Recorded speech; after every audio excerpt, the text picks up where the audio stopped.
Good morning to all. आज हम 18 जनवरी 2026 की इंपॉर्टेंट न्यूज़ को कवर करने वाले हैं। जैसे कि हमारा ये daily the Hindu news analysis का सेशन रहता है। इसमें हम polity, IR, history, art and culture, economy, science and tech, environment and geography से रिलेटेड इंपॉर्टेंट करंट के जो न्यूज़ होती हैं उनको हम कवर करते हैं।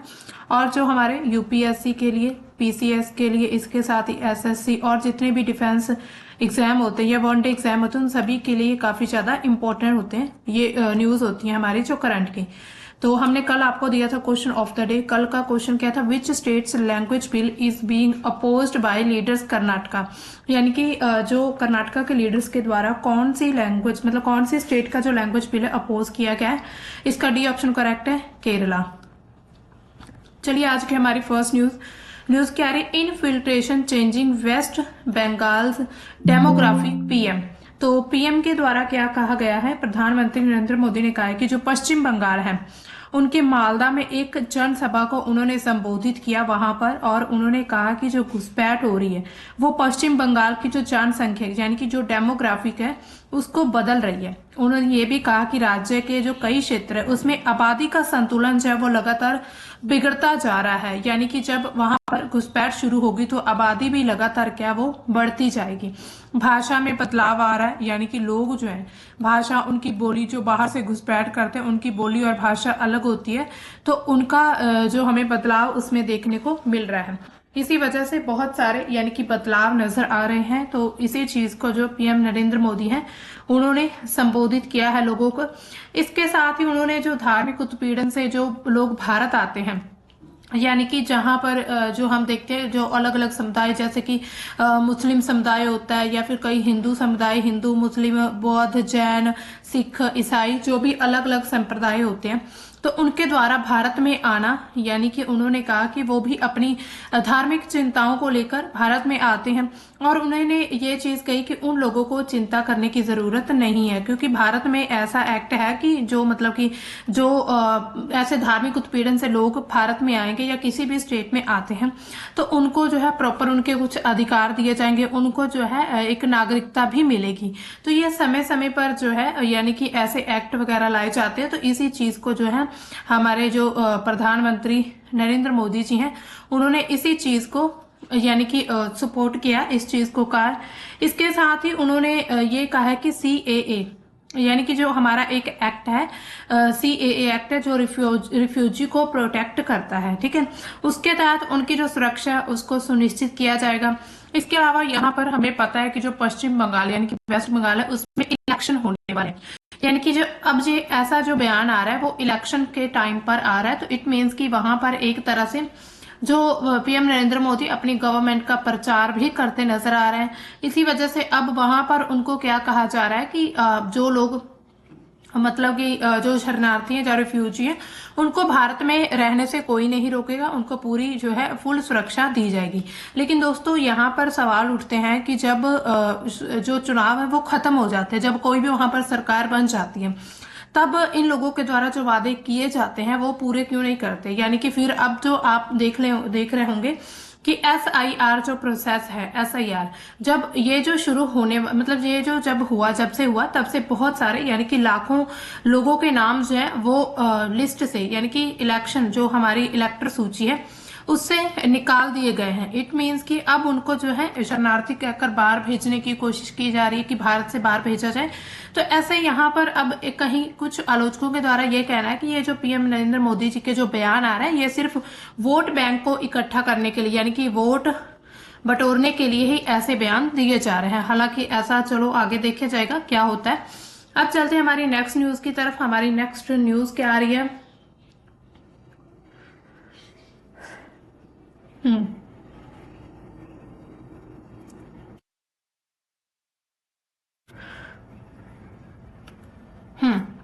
नेक्स्ट न्यूज क्या हमारी? Trump announces tariff on 8 European Nations over Greenland. ठीक है, तो जो ट्रंप है उन्होंने ग्रीनलैंड को लेकर 8 यूरोपीय देशों पर टैरिफ लगाने की घोषणा की है। ठीक है, तो ये डोनाल्ड ट्रंप की जो घोषणा अभी हाल ही में आई है, उन्होंने टैरिफ लगा दिया है 8 कंट्रीज पर, 10% टैरिफ लगाया है और 1 फरवरी से स्टार्ट होगा और उसके बाद जून से 25% ये टैरिफ जो है वो बढ़ जाएगा। तो अब देखिए इसमें कौन कौन सी कंट्रीज हैं जिन पर ये टैरिफ लगाया गया है। इसमें सबसे पहले आता है डेनमार्क। डेनमार्क वो कंट्री है जिसका एक आइलैंड है ग्रीनलैंड। अब उसको जो डोनाल्ड ट्रंप है वो लेना चाहते हैं यानी खरीदना चाहते हैं, लेकिन डेनमार्क उसको बेचने के लिए तैयार नहीं है। इसके अलावा नॉर्वे, इसके बाद जो हमारे नॉर्डिक कंट्रीज हैं, स्वीडन है, फ्रांस है, जर्मनी, इसके साथ यूनाइटेड किंगडम यानी कि यूके, ब्रिटेन पर भी टैरिफ लगा। इसके अलावा नीदरलैंड्स है एंड फिनलैंड। तो ये सभी कंट्रीज हैं। ट्रंप ने क्या कहा है कि ग्रीनलैंड जो है अमेरिका की राष्ट्रीय सुरक्षा के लिए इंपॉर्टेंट है, यानी कि उन्होंने कहा कि अगर ग्रीनलैंड जो है उसको बेचा जाता है तो अमेरिका की जो राष्ट्रीय सुरक्षा है वो मजबूत होगी। इसके अलावा आर्कटिक में वो कहते हैं चीन, रूस का जो प्रभाव लगातार बढ़ता जा रहा है उस क्षेत्र को रोकने के लिए, उस प्रभाव को रोकने के लिए इन देशों पर आरोप लगाया कि वे अज्ञात उद्देश्यों से ग्रीनलैंड में सैन्य गतिविधियां कर रहे हैं। यानी कि अब उन्होंने कहा है कि ये जिन 8 कंट्रीज पर जो टैरिफ लगाया गया ये ग्रीनलैंड में अपनी मिलिट्री भेजते हैं, यानी कि वहां पर मिलिट्री एक्शन किए जा रहे हैं इन देशों 8 कंट्रीज के द्वारा। तो इसी वजह से ये कहते हैं कि हमने उन पर टैरिफ लगाया है। इसके साथ यूरोपीय संघ की प्रतिक्रिया क्या है, तो यूरोपीय संघ ने क्या कहा, डेनमार्क और ग्रीनलैंड के साथ वो पूरी उन्होंने एकता दिखाई है, यानी कि एकजुटता रखेंगे। इसके साथ ही यूरोपियन यूनियन की आयोग की जो अध्यक्ष है उर्सुला वॉन डेर लेयन और यूरोपीय परिषद के अध्यक्ष जो एंटोनियो कोस्टा, उन्होंने क्या कहा है कि टैरिफ जो है वो ट्रांस अटलांटिक संबंधों को भी नुकसान पहुंचाएंगे। यानी कि जो टैरिफ लगेंगे अब इससे क्या होगा, जो अमेरिका और जो बाकी देश है इसके अलावा ठीक है पहुंचाएंगे। इसके अलावा मतलब टैरिफ जो है इनको एक तरह से ट्रांस अटलांटिक जो है इन चीजों को नुकसान पहुंचेगा, ये जो संबंध है। इसके अलावा खतरनाक डाउनवर्ड जो है स्पाइरल पैदा कर सकते। इसके अलावा फ्रांस की क्या प्रतिक्रिया है कि कोई धमकी या फिर इंटिमिडिएशन काम नहीं आएगी, ना यूक्रेन में और ना ही ग्रीनलैंड में। तो अब जो है यानी कि अब अगर देखा जाए तो ट्रंप के खिलाफ ये यूरोपियन कंट्रीज भी होती जा रही है। इसके अलावा और देश जिसमें जर्मनी है, फिनलैंड है, नीदरलैंड्स, उन्होंने भी इस चीज का क्या है विरोध किया है सभी कंट्रीज का। इसके साथ ही ये कहा कि जो आर्कटिक सुरक्षा है वो नाटो के समूह के हित में है, ना कि सिर्फ अमेरिका के खिलाफ। उन्होंने कहा कि जो आर्कटिक की सुरक्षा है वो नाटो को करनी चाहिए, सिर्फ अमेरिका को ही इस सुरक्षा करने का अधिकार नहीं है। इसके साथ ही यूरोपियन यूनियन ने इमरजेंसी मीटिंग भी बुलाई है। इसके अलावा जवाबी टैरिफ की संभावना भी की जा रही है। अब देखिए ग्रीनलैंड को अगर हम देखें तो ग्रीनलैंड इतना इंपॉर्टेंट क्यों हो चुका है अमेरिका के लिए। अब देखिए वहां पर ग्रीनलैंड में जो है रेयर अर्थ एलिमेंट्स पाए गए हैं, मतलब वहां पर उनका भंडार है।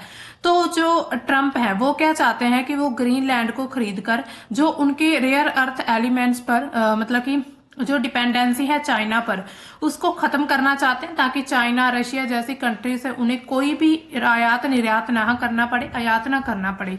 इसी कारण वो चाहते हैं कि अब वो पूरे विश्व को एक तरह से लीड करेंगे। डोनाल्ड ट्रंप खुद को मतलब हमेशा अमेरिका को प्रायोरिटी देते हैं, बाकी कंट्रीज को हमेशा पीछे रखते हैं। जैसे अभी हमने देखा कि बाकी कंट्रीज पर उन्होंने टैरिफ लगा दिया, हालांकि ये सभी कंट्रीज जो है ये नाटो का एक हिस्सा है। मतलब ये सभी कंट्रीज चाहते हैं कि नाटो मिलकर ही ग्रीनलैंड की सुरक्षा करेगा, लेकिन जो अमेरिका वो चाहता है कि सिर्फ मैं ही वहां पर अपनी मिलिट्री एक्टिविटीज करूं, मिलिट्री एक्शन सिर्फ मुझे ही करने चाहिए। इसी चीज को लेकर अब इन कंट्रीज के बीच जो है विवाद उत्पन्न हो चुका है। अब चलते हैं हमारी नेक्स्ट न्यूज की तरफ। नेक्स्ट न्यूज क्या आ रही है, both centre and state governments should reduce deficit, Arvind Subramanian. तो अरविंद सुब्रमण्यम के द्वारा क्या कहा गया है, जो पहले सरकार के जो मुख्य आर्थिक सलाहकार थे, यानी कि जो एडवाइजरी थी इंडिया की डेवलपमेंट के लेकर, मतलब कि इंडिया के इकोनॉमी एडवाइजर जो है, उन्होंने कहा है कि ये जो स्टेट एंड सेंटर है, केंद्र और राज्य दोनों सरकारों को घाटा कम करना चाहिए। तो भारत में अगर हम देखें 1991 में उन्होंने कहा कि जो सरकारी घाटा था वो जीडीपी के लगभग करीब 10% रहा है, जो कि उभरती अर्थव्यवस्था में से अधिक है। इसके अलावा हार्ड ऑस्टेरिटी की जरूरत नहीं है, लेकिन केंद्र और राज्य दोनों सरकारों को घाटा कम करना चाहिए। इसके साथ ही खासकर उन्होंने कहा जो कैश ट्रांसफर स्कीम्स होती हैं, कल्याणकारी उपाय जिसमें welfare measure around cash transfer, उन पर फोकस करके इस घाटे को कम किया जा सकता है। ये जो उन्होंने अपना ये जो स्टेटमेंट दिया, ये भारत की उदार राजकोषीय आदतों को नकारात्मक पहलू बताया, यानी कि जो भारत एक उदारवादी नीति अपनाता है, यानी कि कल्याण करने के लिए कुछ पॉलिसीज लाता है, तो उन्होंने कहा कि वो सभी चीजें क्या है भारत के पर्सपेक्टिव में एक तरह से नकारात्मक हैं। तो इसी चीज को लेकर ये बयान आ रहा है इनका, इन्होंने ये अपना जो है अपना एक तर्क दिया है। अब देखिए कैश ट्रांसफर स्कीम्स क्या होती हैं। तो कैश ट्रांसफर एक ऐसी योजनाएं यानी कि ये प्रोजेक्ट्स होते हैं जहां पर सरकार सीधे लाभार्थियों के खाते में नकद ट्रांसफर करती है, यानी कि डायरेक्ट कैश उनके खाते में ट्रांसफर किया जाता है बजाय वस्तुओं सेवाओं की सब्सिडी देने के। यानी कि सब्सिडी के बजाय जो है अब उनको जो है डायरेक्ट कैश मिलता है। ये भारत में ये जो है डीबीटी यानी कि डायरेक्ट बेनिफिट ट्रांसफर के जरिए लागू होता है। 2013 से ये बड़े पैमाने पर इसको लागू किया जा रहा है। 2013 से ये प्रोजेक्ट, ये जो स्कीम चलाई जा रही है। इसका उद्देश्य क्या था? सबसे पहले ये था करप्शन या फिर मिडलमैन को खत्म करना, कम करना। यानी कि जो बीच में अगर किसी को मतलब कि जो है किसी को सब्सिडी दी जाती थी तो उसमें क्या होता था, जो वेंडर्स वगैरह या जो भी होता था जिसके जरिए सब्सिडी मिलती थी, वो लोग क्या करते थे, इसमें से आधा पैसा रख लेते थे या फिर ऐसे तरह करप्शन चलता था। इसके अलावा टारगेटेड डिलीवरी को सुनिश्चित करना, यह भी एक इसका उद्देश्य। इसके साथ ही तीसरा क्या था, प्रशासनिक लागत को कम करना। यानी कि अब उनको सब्सिडी देने की बजाय ये है डायरेक्ट जो है लाभार्थी उनके खाते में ही ये जो है पैसा ट्रांसफर किया जाए। तो इससे क्या होता है कि उनका जो लागत है वो सरकार की कम हो जाती है। अब देखिए भारत में प्रमुख कैश ट्रांसफर की कुछ स्कीम्स चल रही हैं जिसके बारे में आपको पता होना चाहिए। पहली है पीएम किसान। तो पीएम किसान ये जो एक स्कीम है ये भी कैश ट्रांसफर स्कीम के अंडर आती है। किसानों को लगभग मतलब हर साल जो है 6,000 रुपया यानी कि 2-2 हजार की 3 किस्तें दी जाती। केंद्र सरकार की एक बहुत बड़ी स्कीम है जिसका बजट क्या हर साल 60 करोड़ से भी ज्यादा है इसका बजट। इसके साथ दूसरी स्कीम क्या चल रही है इसमें, पीएम किसान सम्मान निधि। यानी कि ये तेलंगाना, ये कुछ अलग अलग राज्यों पर चली। जैसे तेलंगाना का राइतु बंधु जो है किसानों को हर एकड़ पर जो है 10 से 12 हजार रुपए उनको दिए जाते हैं। तो ये तेलंगाना में चली। इसके अलावा ओडिशा में कालिया नाम की किसी स्कीम का जो नाम है कालिया, तो ये किसानों या फिर भूमिहीन जो है उनको कैश मिलता है। इसके अलावा कई राज्यों में महिलाओं को, विधवाओं के लिए हर महीने की पेंशन दी जा रही है, कैश ट्रांसफर किया जा रहा है। तो ये सब इस स्कीम्स के उदाहरण है। इसके अलावा राष्ट्रीय स्तर पर अगर हम नेशनल लेवल पर देखें तो डीबीटी के तहत एलपीजी की सब्सिडी मिलती है जिसमें उज्जवल मुफ्त राशन के बदले कैश के विकल्प भी दिए जाते हैं। इसके अलावा कोविड के दौरान पीएम गरीब कल्याण योजना में गरीबों को डायरेक्ट कैश ट्रांसफर किया गया था। इसके अलावा यूबीआई यानी कि यूनिवर्सल बेसिक इनकम जैसे जितने भी प्रस्ताव हैं, जैसे कि सुब्रमण्यम ने 2019 में इकोनॉमिक सर्वे में quasi universal basic rural income ये इस का एक सलाह दी थी, इसके एक सुजेस्ट किया था कि गांव वाले जो क्षेत्र हैं उसमें गरीबों को हर महीने जो है 1500 या फिर 18,000 जो है साल में कैश दिया है जो कि सब्सिडी को रिप्लेस करेगा। तो इसका खर्चा अगर हम देखें तो पूरी हमारी जीडीपी का 1.3% था उस समय पर, ठीक है, 1.3%। तो इसी तरह अब जो है इनका क्या मानना है कि जो अभी सुब्रमण्यम ने अभी क्या कहा है 2026 की अगर हम रिसेंटली बात करें करंट की, तो वो क्या कहते हैं कि जो भारत की कुल सरकारी खर्च आदतें हैं जिसमें केंद्र और राज्य यानी कि अगर हम देखें केंद्र और राज्य यानी कि सेंटर और जो स्टेट है उसका जो घाटा है जीडीपी के 10% पर भी बना हुआ है, ठीक है, जो कि और उभरती अर्थव्यवस्था में सबसे ज्यादा है। इसके अलावा कठोर अगर हम मित व्ययिता यानी कि हार्ड अथॉरिटी नहीं चाहिए यहाँ पर। कैश ट्रांसफर स्कीम्स पर जो है रैशनलाइज को कम करना चाहिए यानी कि आसानी से बढ़ते जाते हैं। और इसके अलावा कुछ वोट बैंक पॉलिटिक्स की भी इसका यूज करते हैं। इसी तरह मतलब कि इसमें काफी चुनौतियां भी रहती हैं कि अगर डायरेक्ट जो है मतलब कैश वगैरह दिया जाएगा लोगों को या फिर लाभार्थियों को, तो उससे क्या होगा कि सरकार का बजट बहुत ज्यादा बढ़ जाएगा। इसके बजाय वो कहते हैं कि अगर सब्सिडी वगैरह दी जाए तो उसमें ये चीज कम हो सकती है। अब चलते हैं हमारी नेक्स्ट न्यूज की तरफ। हमारी नेक्स्ट न्यूज क्या, आज हमारी ज्यादा न्यूज क्या इकोनॉमी से रिलेटेड है, ठीक है।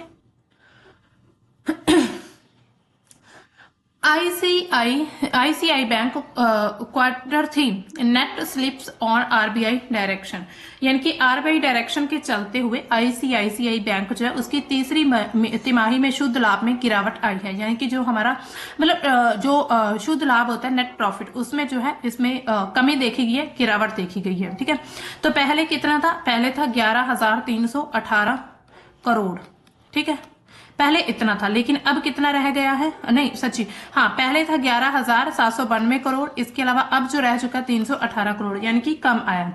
इसमें कारण क्या अगर हम देखें, इसमें प्रमुख तौर पर जो है ये गिरावट जो है आरबीआई की जो वार्षिक जो हमारे सुपरवाइजरी जो रिव्यू होता है आरबीआई के द्वारा किया जाता है, इसमें बैंक के जो कृषि प्राथमिक क्षेत्र होते हैं, एग्रीकल्चर जो सेक्टर लैंडिंग वगैरह होती है, उसमें एक पोर्टफोलियो में वर्गीकरण की कुछ शर्तें पाई गई हैं। आरबीआई ने बैंक को इस पोर्टफोलियो पर 1283 करोड़ रुपए का एक एसेट प्रोविजन करने का भी आदेश दिया है, यानी कि 1283 करोड़ का एक एसेट जो है प्रोविजन किया जाएगा, ये आरबीआई ने एक सलाह दी है, यानी कि एक उन्होंने कहा। बिना इस प्रावधान के बैंक का शुद्ध लाभ जो है लगभग 4.1% जो है बढ़ता है। इसके साथ ही कुल प्रावधान दुगने से ज्यादा होकर 2556 करोड़ जो है रुपए के हो गए हैं। इसी तरह ये जो प्रावधान है एसेट क्लासिफिकेशन या फिर उधारकर्ता की गुणवत्ता पर असर नहीं डालता, केवल पीएसएल के नियमों का अनुपालन करता है। पीएसएल क्या है, प्रायोरिटी सेक्टर लैंडिंग, यानी कि आरबीआई के द्वारा ये नियम बनाए गए हैं, ऐसे हैं जिसके तहत सभी जितने भी कमर्शियल बैंक होते हैं उनको अपनी कुल जो क्रेडिट का एक निश्चित प्रतिशत प्रायोरिटी सेक्टर्स में उधार देना होता है, यानी कि जो प्राथमिक क्षेत्र होते हैं उसमें इनको उधार देना होता है। कुछ नियम होते हैं कमर्शियल बैंक्स के लिए। तो इसी चीज पीएसएल के मुख्य नियम क्या है, तो मार्च 2025 में master direction priority sector lending target classification 2025 जारी किए गए थे। इसमें क्या था, प्रमुख लक्ष्य बड़े कमर्शियल बैंक जो हैं उनके लिए 40% जो है 40% उनको लोन देना पड़ेगा। इसके अलावा कृषि के क्षेत्र में जो है 18% तक उनको मतलब पैसा जो है एक लोन के रूप में देना पड़ेगा। इसके अलावा कुछ माइक्रो एंटरप्राइजेस में कुल 7.5% देना होगा। छोटे जो किसान होते हैं या महिलाएं उनको 12% तक। तो ये सब अलग अलग उनके लिए नियम बनाए गए हैं। तो आईसीआईसी बैंक के मामले में क्या हुआ कि जनवरी 2026 में आरबीआई की जो एक रिव्यू रिपोर्ट थी उसमें क्या पाया गया कि आईसीआईसीआई एक कृषि पीएसएल पोर्टफोलियो में कुछ लोन की शर्तों को पूरी तरह से regulatory requirement for classification as agricultural PSL से मैच नहीं कर रही थी, यानी कि मैच नहीं हो रही थी। जो शर्तों को मानकर आईसीआई ने पैसा दिया था, ये लोन जो 2012 से ही चल रहे थे और पूरी तरह से सिक्योर्ड थे, लेकिन आरबीआई ने इन्हें पीएसएल के तहत नहीं माना है क्योंकि उनकी शर्तों को पूरा नहीं किया गया था। तो इसी तरह अब जो है दंड या फिर परिणाम अगर पीएसएल टारगेट पूरा नहीं होता जो आरबीआई के द्वारा आईसीआईसी बैंक को दिया गया या फिर कमर्शियल बैंक्स को दिया गया, तो शॉर्टफॉल पर जो नाबार्ड है उसमें जमा करना पड़ता है, यानी कि कम ब्याज पर पैसा देना पड़ता है। इसके अलावा शॉर्टफॉल होने पर आरबीआई जो रेगुलेटरी अप्रूवल्स में सख्ती कर देता है। इसके अलावा मिस क्लासिफिकेशन पर अगले साल के पीएसएल अचीवमेंट्स में एडजस्टमेंट होता है। तो इसी तरह अलग अलग समय पर जो है आरबीआई के द्वारा इन सभी चीजों का रिव्यू किया जाता है कि जो यानी कि जो भी बैंक जो है, चाहे कमर्शियल बैंक है चाहे कोई भी बैंक है, वो इन सभी रूल्स को अगर नहीं मान रहे तो उनको जो है इस पर दंड भी दिया जाता है, उनको एक तरह से पेनल्टी लगती है। अब चलते हैं हमारी नेक्स्ट न्यूज की तरफ। नेक्स्ट न्यूज क्या, HDFC bank Q3 net up 11.5% to 18,654 crore, यानी कि एचडीएफसी बैंक का जो तीसरी तिमाही का शुद्ध लाभ वो बढ़ चुका है। यानी कि पहले हमने देखा था आईसीआईसी बैंक का जो कम हुआ है शुद्ध लाभ, अब एचडीएफसी का जो है ये बढ़ा है। ठीक है, तो पहले अगर हम देखें ये कितना बढ़ चुका है, ये 11.5% बढ़ा है। ठीक है, शुद्ध लाभ इसी तरह से। ठीक है, अब देखिए इसमें क्या है, नेट इंटरेस्ट इनकम क्या है इसमें एनआईआई, तो 6.4% बढ़कर जो है यानी कि 32,615 ये इतना हो चुका है। इसके अलावा कुल आय अगर हम देखें, कुल आय जारी वानियों तो 8.9% की वृद्धि के साथ ये 45,870 करोड़ रुपए है। इसके अलावा प्रोविजन और कंटिजेंसी जो फंड वगैरह दिए गए हैं, इसके अलावा एसेट क्वालिटी लोन ग्रोथ 9% बढ़ा है, लोन ग्रोथ यानी कि लोन वगैरह देने की क्षमता। इसके अलावा डिपॉजिट ग्रोथ, कैपिटल जो एडिक्विटी है ये भी CAR जो है 19.9% बढ़ा है, यानी कि अलग अलग जो डेटा यहाँ पर न्यूज में भी दे रखा है। अब देखिए शेयर बाजार में इसकी क्या प्रतिक्रिया है जब ये नेट शुद्ध प्रॉफिट जो बढ़ चुका है। तो 17 जनवरी तक जो है शेयर प्राइस PSE पर जो है ये ऊपर हुए थे, यानी कि शेयर मार्केट जो है ये बढ़ गई थी। इसके अलावा रिजल्ट के बाद जो रिएक्शन क्या हुआ, नतीजे बाजारों अनुमानों से बेहतर आए हैं जो अनुमान लगाया गया था, लेकिन नेट इंटरेस्ट मार्जिन पर कुछ दबाव और ग्रोथ मॉडरेट होने से शुरुआती उत्साह ज्यादा नहीं रहा है। इसके अलावा अगर हम 18 जनवरी तक बात करें आज तक, तो एनएसई पर शेयर प्राइस लगभग जो है ये 937 से लेकर 931 से लेकर 937 के आर पार यानी कि आसपास ये ट्रेड कर रही है। रिजल्ट के बाद कोई भी बड़ा उछाल नहीं है, बल्कि स्थिर से हल्की तेजी है। इसके बाद पिछले कुछ दिनों में बैंक का जो शेयर है वो 925 से लेकर 931 था, और इसके अलावा रिजल्ट के बाद यह लेवल होल्ड कर रहा है, यानी कि अभी जो है इस लेवल को होल्ड किया जा रहा है। इसके साथ ही क्यों रिएक्शन माइल्ड रहा, यानी कि रिएक्शन इतना ज्यादा माइल्ड क्यों रहा है, क्योंकि यहाँ पर पॉजिटिव पॉइंट्स कुछ से कुछ नेगेटिव थे, कुछ ओवरऑल अगर हम देखें तो जो एनालाइज करते हैं उन्होंने कहा कि यह स्थिर और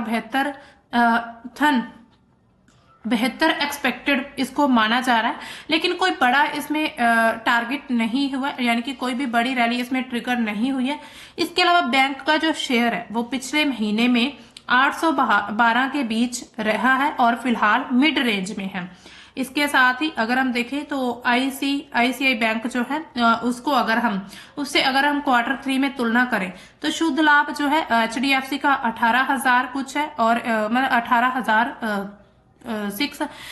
600 प्लस कुछ करोड़ है। इसके अलावा आईसीआई का 11,000, यानी कि अगर हम देखें तो बहुत बड़ा हमें डिफरेंस यहाँ पर देखने को मिल रहा है। इसी तरह अगर हम देखें तो यहाँ पर एक जो एचडीएफसी बैंक है उसका हमें जो है एचडीएफसी का जो लगातार यहाँ पर हम जो देख रहे हैं जो हम शुद्ध लाभ देख रहे हैं कि बढ़ता जा रहा है, आईसीआई बैंक का जो कम होता जा रहा है। अब चलते हैं हमारी नेक्स्ट न्यूज की तरफ। नेक्स्ट न्यूज हमारी क्या आ रही है, यह है Chinese drone made provocative flight over South China Sea, यानी कि चीनी ड्रोन ने दक्षिण चीन सागर के ऊपर उकसाने वाली उड़ान भरी है। मतलब कि दक्षिण चीन सागर में एक बहुत ही इंपॉर्टेंट घटना हुई है, जहां पर ताइवान ने क्या आरोप लगाया है कि चीनी जो टोही ड्रोन है उन्होंने ताइवान नियंत्रित जो प्राट्स द्वीप समूह है, जिसे डोगेनशा द्वीप भी कहते हैं, उसके ऊपर उड़ान भरी है। यानी कि अब ये जो है ताइवान और चीन के ऊपर लगातार हमें यानी कि बदलाव जो हम देख रहे हैं, मतलब इनके ऊपर हमें लगातार देखने को मिल रहा है।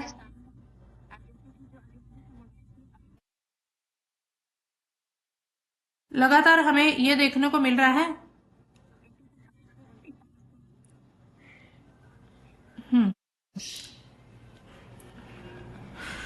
ये हमें देखने को मिल रहा है कि जो चाइना है वो लगातार अपना यहाँ पर जो है अपनी मतलब कि उपस्थिति को मजबूत करता जा रहा है ताइवान के क्षेत्र में। तो अब देखिए ये घटना कब हुई, करीब सैटरडे की ये मतलब अब जो सैटरडे की ये न्यूज है, इसके अलावा मतलब न्यूज ने ये सैटरडे की बात है कि जब ये घटना हुई पूरी, यानी कि एक ड्रोन था चाइना का, उसने ताइवान के एक द्वीप के ऊपर उड़ान भरी। इट मीन्स कि अब ताइवान ये देख रहा है कि जो चीन है वो लगातार अपना कब्जा या फिर अपना आधिपत्य ताइवान पर जमाता हुआ नजर आ रहा है। इसमें ताइवान ने क्या कहा, ताइवान ने चेतावनी दी है। इसके अलावा ताइवान ने कहा है कि जो पीएलए यानी कि पीपुल्स लिबरेशन आर्मी की यह कार्यवाही जो है क्षेत्रीय शांति अस्थिरता जो वहां पर स्थिरता बनी हुई उसको भी नुकसान पहुंचाएगी। इसके अलावा अंतरराष्ट्रीय कानूनी जो मानदंड उनका भी उल्लंघन करती है, उनकी निंदा करने योग्य। इसके अलावा चीन क्या कहता है, चीन की जो दक्षिण थिएटर कमांड है उन्होंने क्या चीज कहा इस चीज को लेकर, इस ड्रोन के उड़ान को लेकर, कि ड्रोन ने सामान्य उड़ान प्रशिक्षण किया है। यानी कि ये उन्होंने कहा सामान्य उड़ान है, कोई भी यहाँ पर युद्ध या फिर कोई भी अटैक करने का, कोई भी एक्शन लेने का यहाँ पर मोटिव नहीं था। चीन जो है प्राटास द्वीपों को भी अपना क्षेत्र मानता है, जैसे कि पूरे दक्षिण चीन सागर के एक बहुत बड़े हिस्से पर भी दावा करता है।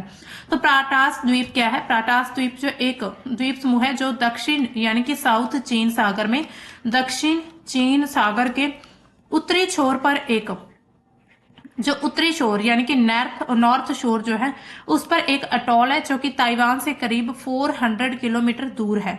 इसके अलावा रणनीतिक रूप से काफी इंपॉर्टेंट, लेकिन ताइवान की ओर से हल्के रूप से ये रक्षित है। यह एक राष्ट्रीय उद्यान भी है, यानी कि ये ताइवान जो है ये उसका क्षेत्र है, लेकिन जो चीन है इसको अपना ही हिस्सा मानता है।